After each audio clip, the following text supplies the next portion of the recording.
What's up everyone? I've got a new tutorial for you guys. I'm going to be showing you how to make this really simple but really pretty abstract VJ loop.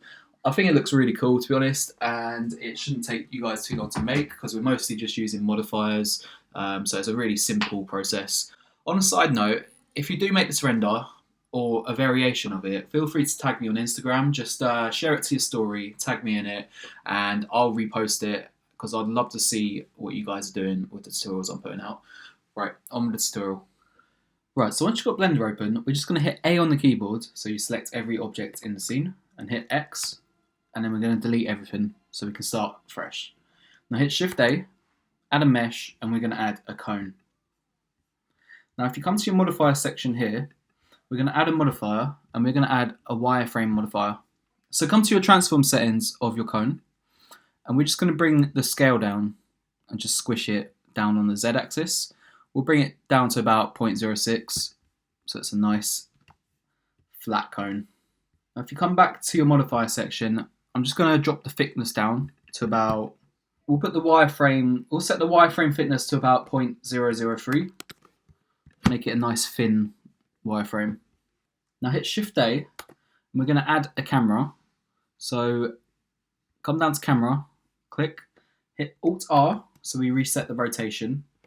And if you hit 0, that toggles the camera view. And we're just going to bring the camera up by the Z axis. So hit G and then Z, and just bring it up a bit. And if you hit 0, you can hit G, then Z again, and and that just helps you position it where you want it. So we'll say about here. Now we're going to add another modifier. So come to your modifier section, and we are going to add a displace modifier. So if you click add modifier and find your displace modifier, and that's quite a cool pattern you get in there, but we're going to make sure that this displace is at the top of the hierarchy. This one with the triangles, that's your displace modifier. If you just click on this little arrow here, that's going to bring it to the top. Now you can add a new texture to your displace, so click on this bit here, that's going to add a new texture.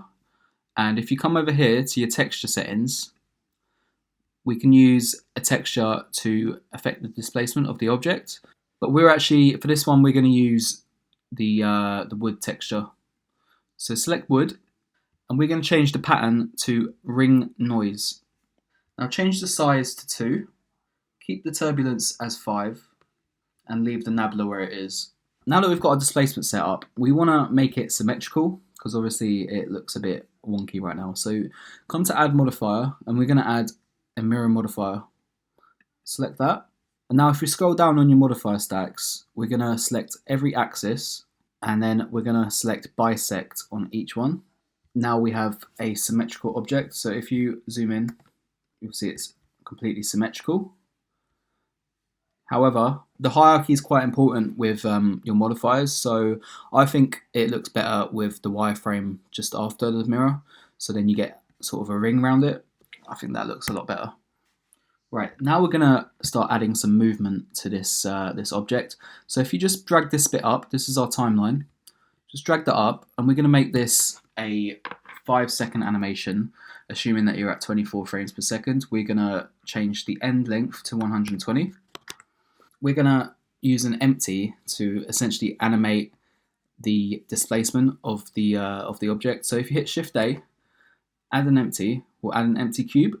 With your empty cube selected, we're going to rotate it on the Z axis. So make sure you're at frame 1, apply a keyframe on the Z axis of the rotation, come to frame 121, and we're going to change this to 360. And we're going to add a keyframe at frame 121. Now hit A, so you've selected every keyframe, hit T on the keyboard, and we're going to change this interpolation to linear. And if you hit play, you're going to see the cube rotates around. But as I said earlier, we want to use this rotation to affect the displacement. So the way we do that is we come back to our cone, make sure you're on your modifier section, and you want to come up to your displacement one, remember the one with the little triangles. On this modifier, under the drop down box texture coordinate, you want to change that to object, and you want to assign that to the empty that you've just created. Now, if I hit play, that should create some movement with the animation. You get this really cool sort of pretty kind of flowy movement, and you can play around with the strength of the displacement, but I'm going to set it to -2, so we get lots of variation in the movement. But you can move it to your taste, and you can also play around with the scale of the empty. So the larger, the more subtle, the smaller, the more sort of abstract you're going to get. But I'm going to leave it as it was. So now that that's sorted, we can actually start shading the object. So we're going to come into rendered mode. But before I do that, I'm just going to save this. So now we're going to switch over to rendered mode. So hit Z and then 8. And this is going to allow us to start shading the object. So I'm going to take my overlays off first. So if you come over here, you can turn your overlays off. And I'm going to make the world black. So come over here to your world settings. On color, just drop that down to black. And you're not going to be able to see anything because there's no light in the scene. Select your cone. And we're going to come to the material settings here. And we're going to add a new material. Come to your surface. We're going to change the shader to an emission shader. And now you can see the cone. Now for this one, I'm going to make it a nice bright pink. And I'm going to pump the strength up to 8. But obviously you can do it however you like. Now that looks cool, but I think there's more that we can do with it. So we're going to do something that's going to really bring this to life. And here's what we're going to do. We're going to just come out of render mode again. So hit Z and then 6. Put your overlays back on, just so we can see what we're doing. So hit Shift A, add a mesh, add a UV sphere, and we're going to scale this up. So hit S and just bring it up to wherever the camera starts. So probably about here. Hit 0 to toggle camera view. Just make sure that your camera is inside the sphere. And we're going to use this sphere to reflect the light that's coming out of the emission shader on our cone. It's going to create this really abstract background for us. It's basically going to do all the work for us and it's going to look awesome.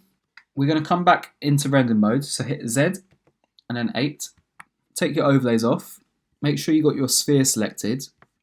So we're going to add a new material and we're going to leave it as the principal shader. Just pump the metallic up, scroll down and drop the roughness all the way to 0. Now, if you come over here to your render properties, we're going to tick a few boxes. We're going to tick ambient inclusion. Going to add a bit of bloom. Just bring the intensity down a bit because the Evee bloom can be quite strong. We're going to tick screen space reflections. We'll leave motion blur as it is. We don't need that. Now, when you tick screen space reflections, you'll see these little tiny snippets of reflections are starting to show. Now, this is what we're going to be using to sort of create the background. Obviously, it's still not looking great at the moment, but a cool trick you can do is if you just select your sphere, we'll call this sphere reflections.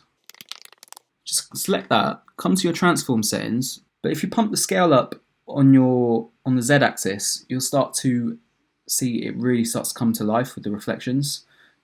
The more you pump it up, the more reflections you get from the center point, and you can get these really cool kaleidoscopic patterns.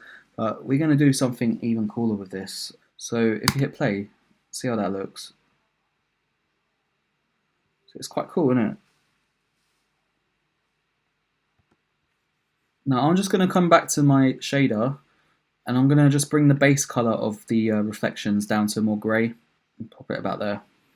Now come back to your sphere reflections transform settings and we're going to play around with the scale on the Y axis now. So we're going to drop that to about, we'll drop it to about 1, drop it to about here, and you'll see you get these really cool sort of movement with the reflections. It sort of follows the path of the object as it displaces, and I think it looks amazing. Cool. Now I'm just going to make a few more changes in the render settings, but we're doing this in Evee, by the way, in case you didn't know. Now, so come to your scene settings, and we're gonna this little one here. We're gonna scroll down to color management. And I'm going to make it high contrast and I'm going to drop the gamma down to 0.8.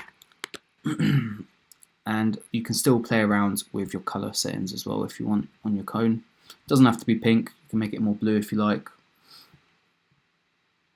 whatever color you like, but I like pink.